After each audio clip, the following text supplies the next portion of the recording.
Hey everyone, Farmington Mayor Nate Duckett. I am here at Ricketts Park, and with me today will be Connie Mack Chairperson Johnny Curry. For 59 years, the city of Farmington has been host to one of the greatest baseball traditions here in the United States. We're excited to tell you about the events calendar this year. We know you're going to be coming out for it, so stay tuned.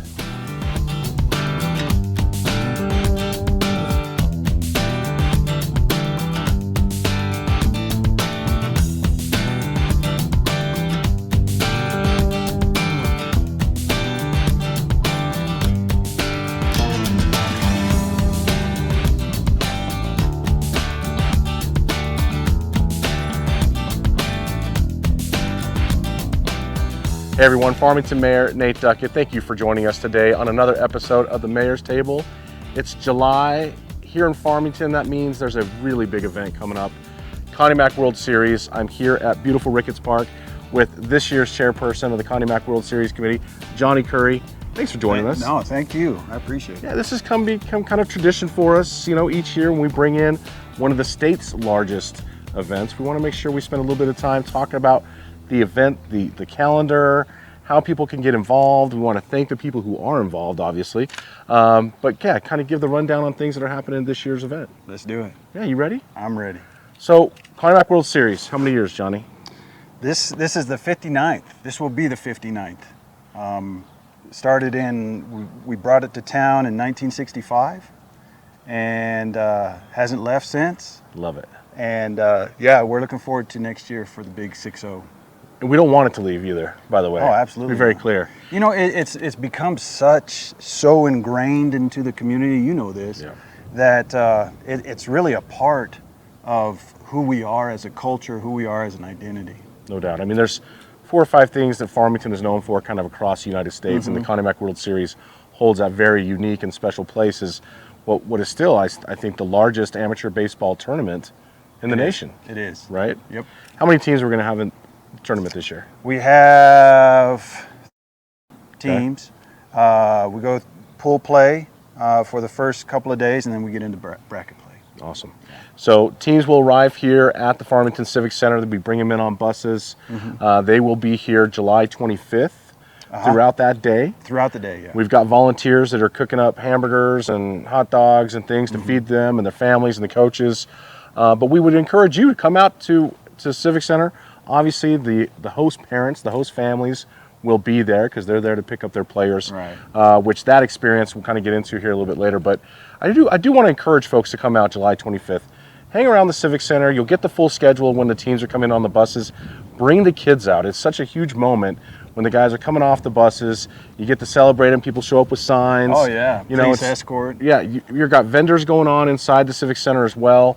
But it's a good community event I think we need to make sure we take advantage of. Yeah, I agree. And it is a fun day. It's also a day where we gather the teams together as they come in, and we go through an orientation type process. This is what to expect. These are the expectations from you young men, and you know, the do's and the don'ts, and we introduce them to their host families. Well, after 59 years of doing this, there is some things we've learned. It's some regulations and rules that need to be discussed. You know, there's safety and security within boundaries. Yes. If you stay in those boundaries, everything's all right. The liability continues to grow. So we want to make sure we take advantage of the opportunity to speak with them and educate them, the coaches, everybody else, and get everybody kind of in line. And then the following morning, July 26th, is the big parade, downtown Farmington, another great tradition. And I love this change that's kind of happened. Obviously, when we did our renovation down there, we kind of did away with the big long rigs, the trailers. Right. And now the players are actually walking the streets, they're interacting with the fans. I think that's been a really nice touch. You know, and past players have told us that they really enjoy that, to where they can walk up to a kid and shake their hands, give people 5 and that sort of thing. When they're on the big truck, you know, they just sit there. Yeah, they sit there. So yeah. we've had a lot of positive feedback on this. So what time does the parade start on July 26th? Man, I want to say is line up at 9 and it starts at 10. Does that sound right? Seems right, yeah. Okay. But again, encourage the community to come out. It's obviously a huge parade. We do for like 4 big parades a year down there, and Connie Mack's always one of the best ones.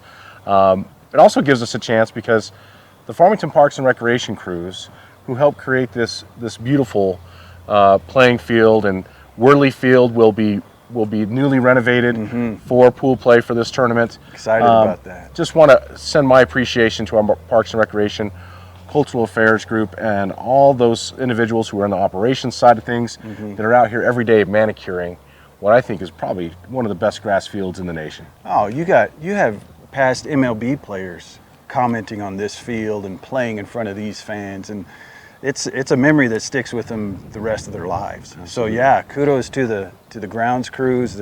They do an awesome job, just awesome. So they'll be out at the parade. We put them on the lawn mowers. We let them ride around. So it gives everybody a chance to see the folks that are behind the magic. A lot of city services obviously involved in the Connie Mack World Series, from emergency services, police and fire, to our Parks and Rec, to Public Works. I mean, streets and traffic, all those groups are involved in it. But also a number of volunteers that you guys help coordinate and bring together. You want to talk about some of those groups? Yeah, there's quite a few committees. We mentioned the parade. There's a parade committee. There's committee heads for each committee, the go-to person. Sure. And then under them, or working along with them rather, are different volunteers to make that happen. Entertainment, parade. Gosh, there's so many. There's the runners, the ball boys.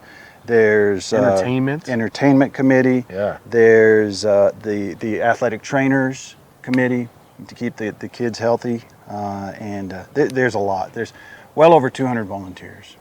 And then you get down into the host families, which my family has done for a number of years. And I encourage folks, I think it's probably, by the time this airs, it'll be too late to sign up to be a host family. No, it won't. Oh, it won't. No. It won't. Yeah, don't. Casey Neely is. Don't shut the door on that, man. Yeah, Casey Neely will have our head. She's the head of the committee. Okay. If we say something like that, but they're always looking for host families, and sometimes it's down to the wire, as far as getting host families. Of course, we like to have that all nailed up before, in advance. Sure. But sometimes it doesn't work that way. So if you're interested in being a host family, then yeah. Come early. Well, to give people an idea as a host family, kind of what we're looking for here, and our goal is to try and get every one of these players into a home, as opposed to a hotel, to get the full experience and to kind of welcome them and integrate them into our community. But a host family would, beds are great, but I'll tell you what, air mattresses work pretty good too. We've had to do that every year in the past. We've kept up to 3 players in our house at a time. We're feeding them. We're making sure they get transportation to their practices, to the games, any of their team events that are going on. We're assisting with those components. So having people in the household who can drive, and we've been fortunate over the years. My wife's been able to take off that week of Connie Mack to support it in that way. But there's a lot of flexibility in that. There's a lot of carpooling that takes place too. So really, if you've got a place and you're excited about this, the idea of hosting one of these young men from across the United States and Canada. Can't forget about Canada. Right. I think it's a great chance for you to kind of share your passion for our community with them, because it's a memory that they will take with them forever. Right. I can tell you this: just this year in the College World Series, Oregon Ducks were there. Carter Grate was a kid that we kept. He's starting third baseman for the Oregon Ducks, and it kind of gives me chills to even think about watching that kid play. And I'm texting him after the game like, man, what a stud! And it's just fun. You have that connection with them for a long time. And memories that you obviously you keep forever. And if you allow me, Mayor, to say something about the host family, it didn't exist until 1975. And the reason why the committee at that time came up with that idea or wanted to start that committee is because it was becoming too expensive for teams to come in and get hotels for 18, 20 people. Sure. And as you can imagine, what that would translate into today's dollars. Well, it's a long week. Well, what would happen? It would cause teams not to be able to come because of the finances. So it started in 1975, and ever since then, it's like you said, just been building memories with these kids, lifelong memories. Oh, yeah. You hear stories all the time about how these former players will call or text or write to their host families and say, just got married, just had my first baby, whatever. Or invite them to the marriage. Exactly. That's part of it too. So they really become part of the family. And to me, and I think a lot of people will agree, that the host family program is, if not the biggest reason, but one of the big reasons why the tournament is what it is. Yeah. I'll add this component too, because we've managed over the years of inviting our friends to help join into the host family component. So it becomes a really super cool thing when you're close buddies, and their wives and their kids are all involved in it together, because it makes it more fun. It makes organizing events a whole lot easier. And so yeah, so if you've got a group of individuals in your life and you're looking for an opportunity to serve together, this is a great way to do it. So wonderful. So we got the parade on July 26th, 10 a.m. Pool play starts that day. And that pool play will take place here at Ricketts, Worley Field, and at the complex. Correct. So that'll be going on, and that's the 26th and 27th. Again, just reminder, Worley Field will have undergone a complete renovation. There's shade structures now, the brand new dugouts, new stands. We've got shade over the concession area, new bathrooms. We've raised the fence another 5 feet to try and make it a little bit harder to hit the ball over. We got the green batter's eye in the background to make it easier for the batters to see the ball so they can hit it into the trees. It's turned out to be a really great project, and excited to kind of cut the ribbon and let Connie Mack have the opportunity to play on it first. So. We're excited as a community. Obviously we're excited about the changes at Worley, but also as the Connie Mack World Series and the AABC committees, we're excited to be the first to actually to have a competitive game on it. Pool play ends on the 27th. Opening ceremonies, obviously a big event here at Ricketts. Tell us a little bit about that. Opening ceremonies, it's just where we introduce everybody, put names to faces, and some of those committees and volunteers that have been involved in this thing, whether it's this year or previous years. We talk about the teams, of course. We introduce the teams. Yep, just line the whole field with them. Exactly. You see all of them, and that's kind of where the fan player experience begins to happen there. That connection starts to happen is during opening ceremonies, and it's a fun time. And it's a way to, just like the term would say, it opens up the whole tournament. And I didn't preface this with you before we started this interview, so it's all right. Forgive me. Bring it. I'm ready. Are we going to have the home run derby? We are not. No home run derby. No home run derby and no fungo challenge. No fungo challenge. Right. Okay. Well, bummer. Well, we actually polled the coaches and the players, past players, and it was just something that if we needed some room, if we needed to make some cuts in order to facilitate other things, and that's where we would do it. No, that's fair. Yeah. All right. Very good. So opening ceremonies are 7 p.m. It's in between the first and second games on that day on July 28th. And the bracket play goes until August 2nd, as I understand it. That's the championship game is August 2nd. Is that a Friday? I believe so. Friday. So if we have to have an if game, then that'll be played on Saturday. Okay. Yeah. Anything we should know about? Streaming is available still this year at this facility here at Ricketts Park. The championship game will be streamed or produced by CBS and on CBS Sports. So we're looking forward to that. We've been planning for that for almost a year now. Okay. A lot goes into those things. And we know what happened last year. Right. We had the rain and some equipment was left out, and they ended up airing it later. Right. But I watched it. It was a fantastic program, and it was an exciting game, which always helps. Right. So excited this year. Hopefully we can work out those wrinkles, and we'll be able to see that. I think it'll work out well. I think weather will cooperate. I'm just saying it. I don't know. My pastor prays for rain every week, and so maybe during Connie Mack, we're like, hey, let's tone it down a minute. Let's swap that there, Pastor. Although I got my rain jacket for Connie Mack, so and you look great in it. I'm telling you. Thank you. Well, great. So the streaming services, do you have to subscribe for those? Yes. Okay, so you have to subscribe for those. There's a fee. I don't know what that is. So anybody, from their players who are coming from out of town, the parents would need to, subscribe from where they're at. Right. But then, as we always have, we have the radio. Sure. And this year it's going to be KSJE. KSJE again this year. Their contract was extended, and they do a great job. They do. They, local guys, Kirk Carpenter and his crew. They've coached the game. They've been around the game. They know the game, so they know what they're talking about. So it's not just, you're not going to tune in and hear some whatever. Right. You're here guys that are professional guys. And they've been doing it for a long time. Yep.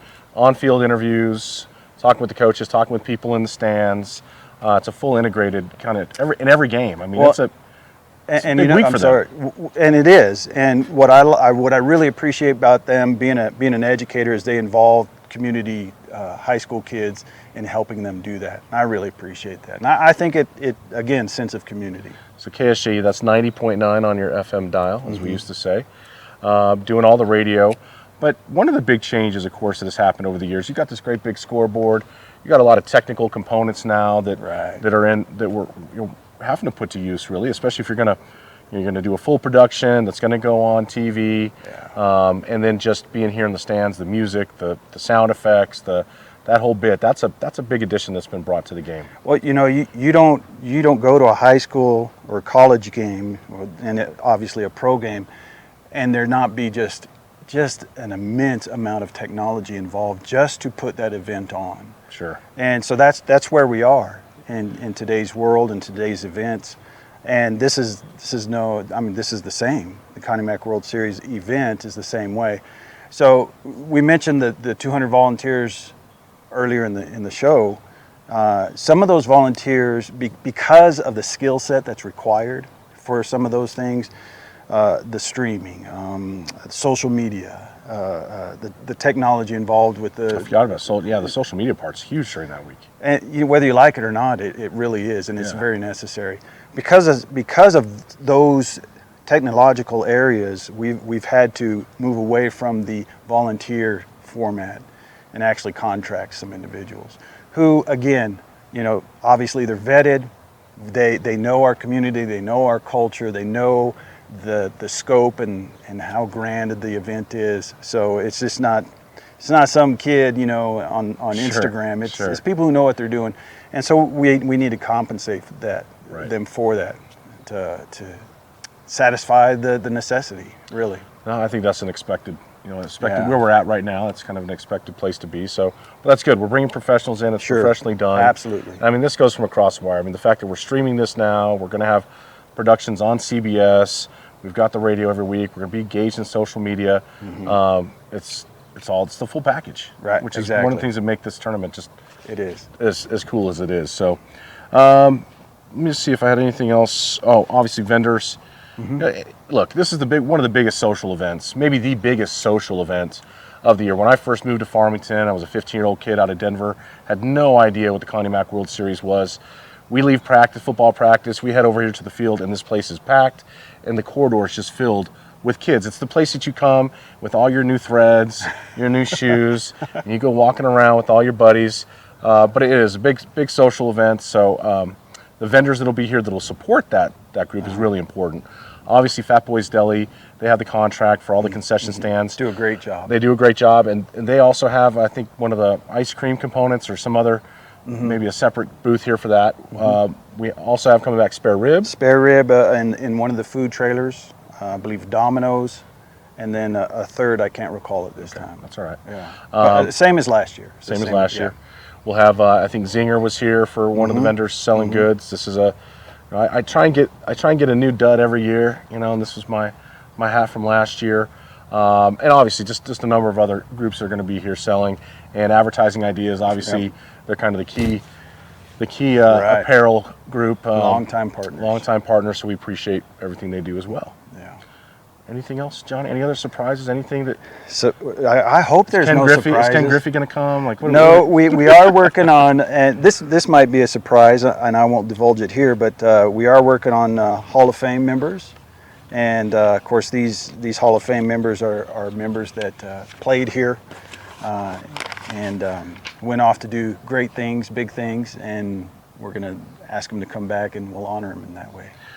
Well, I love too in the program. We list all the former players who went on and played Major League Baseball, and it's cool just to go through there and be like, wow, I mean that name and that name and that name, and there's a number playing right now in the league. So it just spreads the kind of the aura and the legend of Connie Mack. Right. Yeah. It's a cool thing. It really is. So there's a couple other events I want to make sure I point out that are going on here in the city at the same time as Connie Mack. One of those is our production at Sandstone Theater called The Damn Yankees. So baseball play, right? Baseball production. They're going to be selling popcorn, peanuts, candy apples, hot dog. I mean, the whole bit. It's a really cool production. Scott Micklin is one of the actors in the show. I think he plays the owner of the Yankees, if I remember correctly. That's going to be going on during Connie Mack. So if you're not getting enough baseball here at all various fields, go check it out at Sandstone. That'll be fun. We also have an amazing exhibit that the city managed to get in called the Sherlock Holmes Experience, and that's going to be at the Farmington Museum. That will also be going on during Connie Mack Play. So people from the outside the area, and people, obviously the locals, go check this out. Not very often you get some cool traveling exhibit coming in at the same time that you've got one of your biggest kind of local events, tourist events. So a couple awesome things happening around that same time period. Just want to make sure people are aware of. And if you're ever looking for information on events that are happening, Connie Mack included, farmingtonnm.org still remains, in my opinion, the best community calendar for events anywhere that I've seen. So make sure you check out that. I keep it, it's a quick link on my phone, so I'm always aware of what's happening here in our city. Johnny Curry.